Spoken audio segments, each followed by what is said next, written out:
এই দেখো কি এটা, এটা কিন্তু শাপলা। আমি এখন এটাকে রান্না করব। বেছে নিয়েছি, এবার কেটে নেব। এই দেখো কেটে কেটে নিয়ে আসলাম।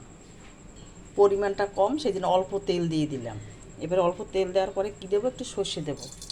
এই দেখো সর্ষে দিয়ে দিয়েছি, একটু কালো সর্ষে দেবো। আমি কালো সর্ষে দিয়েছি। তারপরে দেবো শুকনো লঙ্কা। তাদের শুকনোটা ভাজা ভাজা হয়ে গেছে, সর্ষেটাও ভাজা হয়ে গেছে। এবারে দেবো আমি একটা দিয়ে দিলাম। দিয়ে নাড়াটা দিয়ে একটু সামনে ঢাকা দেবো। সামনে জল, ঢাকা দেবো না, আমি জল বেরিয়ে যাবে। এই দেখো জল।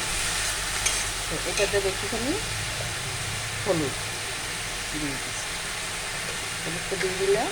আর অল্প নুন দেবো, যেহেতু অল্প পরিমাণটা না, সেজন্য অল্প নুন লাগবে। নুন দিলাম। এবারে চিংড়ি মাছ দিয়েও করি, কিন্তু আজকে চিংড়ি মাছ নেই, সেই জন্য আমি শুকনো লঙ্কা ফোড়ন আর সর্ষে ফোড়ন দিয়ে এটা আমি করবো।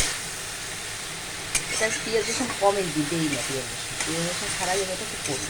দেখো হয়ে এই দেখো পুরো কতটুকু হয়ে গেছে, অল্প হয়ে গেছে।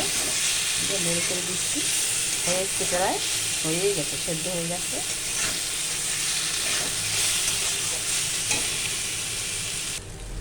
এই দেখো হয়ে গেছে, এবার আমি নামিয়ে দিচ্ছি।